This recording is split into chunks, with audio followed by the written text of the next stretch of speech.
Hello and welcome. Do you want to understand what is Apache Kafka? Do you want to know why we should consider Apache Kafka as a data streaming platform in our applications? Then this tutorial is absolutely for you. So I've prepared some agenda for you. We have the concept of source and target.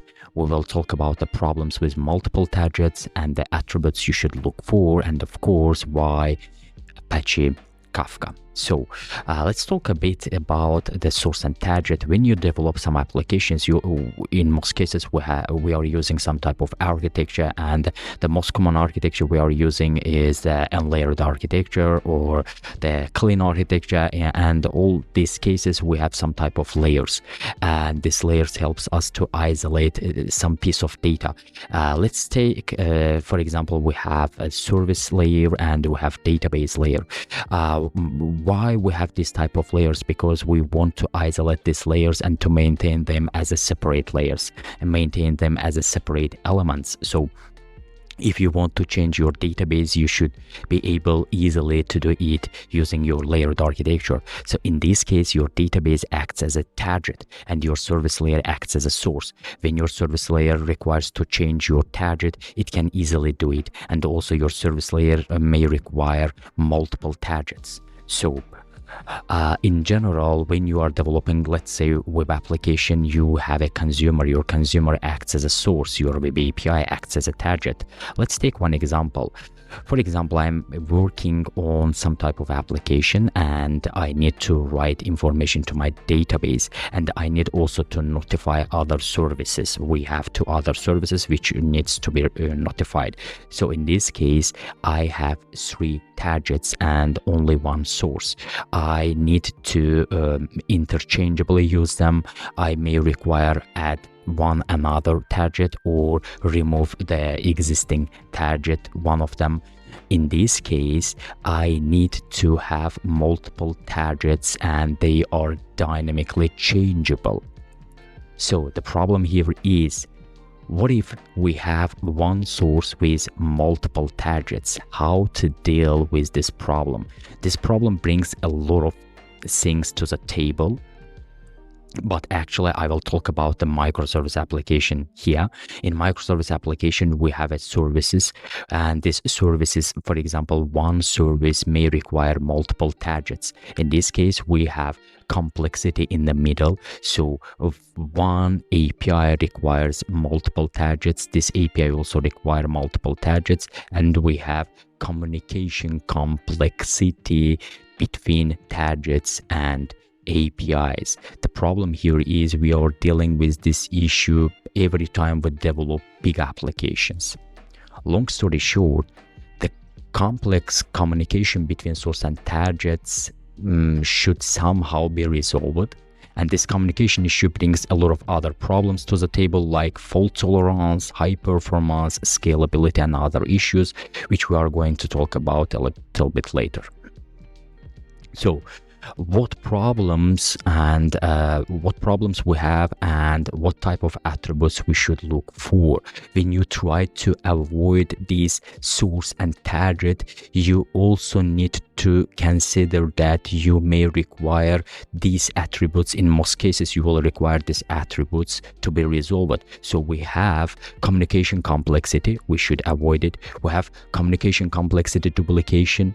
We have fault tolerance, high performance, scalability issue, real-time communication, log and data aggregation, data transformation and processing issues. So let's talk about avoiding communication complex duplication. When you develop an application, for example, you are working for a company B and then you're switching to the company C. In this case, nowadays we are actively using microservice driven applications. We are developing microservice driven applications, and you will require to do approximately same operations in the company C and in the company D. The problem here is you are developing microservice application and you have sources and targets.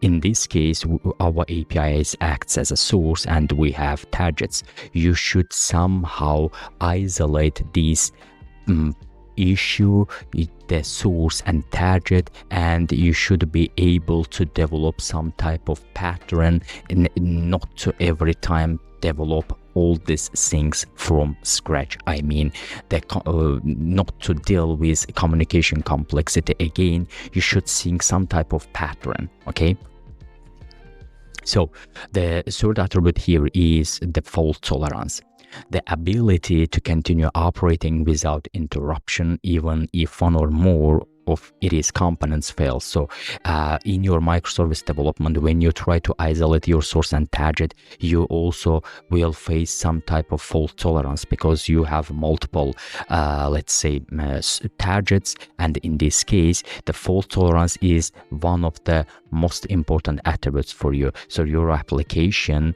your isolated application, should somehow continue to work even one of its elements, one of its components fail.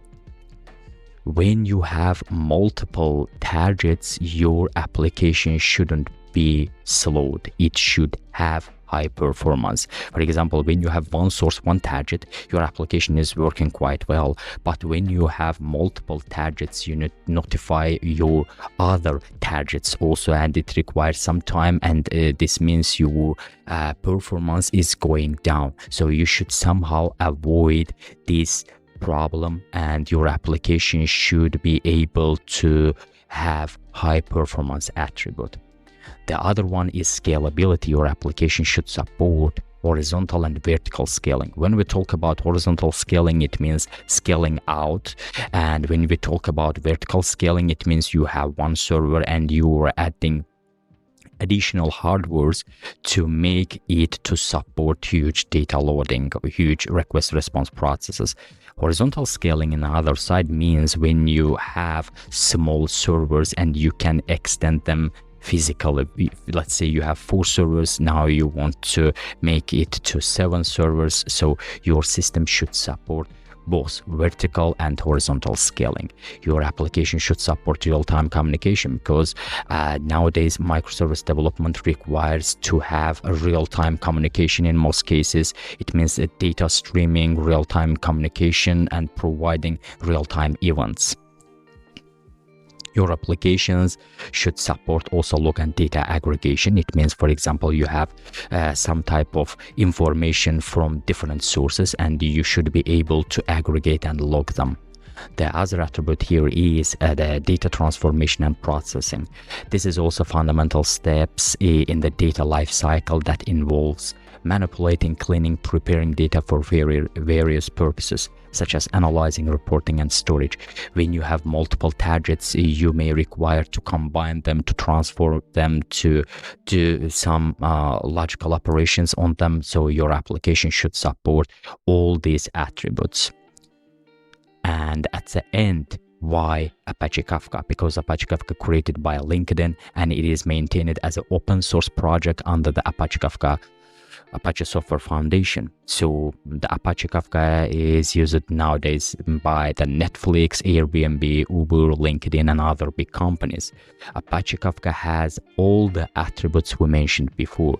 It is easily scalable, it has high performance attribute, it has real-time communication attribute, it allows you to aggregate data, it allows you to transform data, it has fault-tolerant attribute, it helps you to isolate your source and target. It doesn't mean that when you have multiple sources and targets, you should isolate them. When you have even one source and one target, you may require to isolate them to make loosely coupled communication between them, because the communication between source and target may change in the future. Their data schema, their data protocol may easily change in the future. So you want to isolate your source and target, and you can easily do it with Apache Kafka. And Apache Kafka acts as a mediator when you try to isolate your source and target and make their communication complexity, move their communication complexity to the Apache side. How Apache Kafka deals with this? problems. So Apache Kafka can easily avoid communication complexity duplication. So Kafka acts as a mediator between source and target, and without knowing about any target and without knowing any source, you can make the communication between source and target. Apache Kafka has fault tolerance attribute. It means when one of the brokers, in Apache Kafka we have clusters and brokers. One cluster may consist from multiple brokers, and when every broker is actually a server.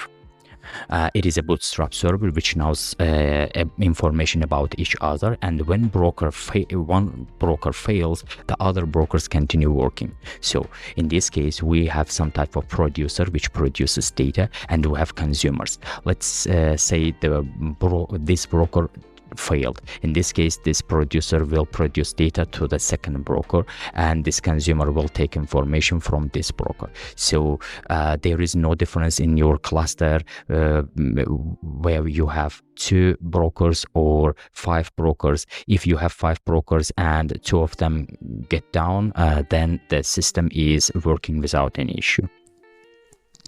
Apache Kafka supports high performance. It means it doesn't matter how many producers and consumers you have, the proper Kafka configuration will help you to stay in high performance attribute. Apache Kafka supports scalability. As we mentioned, we have vertical scaling, we have horizontal scaling, and both scaling functionality are supported by Apache Kafka. Apache Kafka is one of the most important tools nowadays which supports real-time communication. It means your source and target will communicate with in a real time. Let's say it has some delay, it is about 10 milliseconds, but it doesn't matter for the Apache Kafka. It is nearly real-time communication. So Apache Kafka supports log and data aggregation. This is the process of collecting and summarizing data from multiple sources, as we mentioned before. So we have multiple sources here. We want to do some logging and data aggregation. I want to take some information from this source and one information from this source to data from this source, and I can aggregate them and provide this information as a single information. So Apache Kafka helps us to do the data aggregation and log aggregation. Long story short, Apache Kafka will be required in your microservice and complex data transform applications, event streaming, real-time communication applications, and you need to understand that Apache Kafka has a lot of attributes you should take into account when you develop your applications, when you try to isolate your source and target. Well, that's pretty much all. See you in the next tutorial.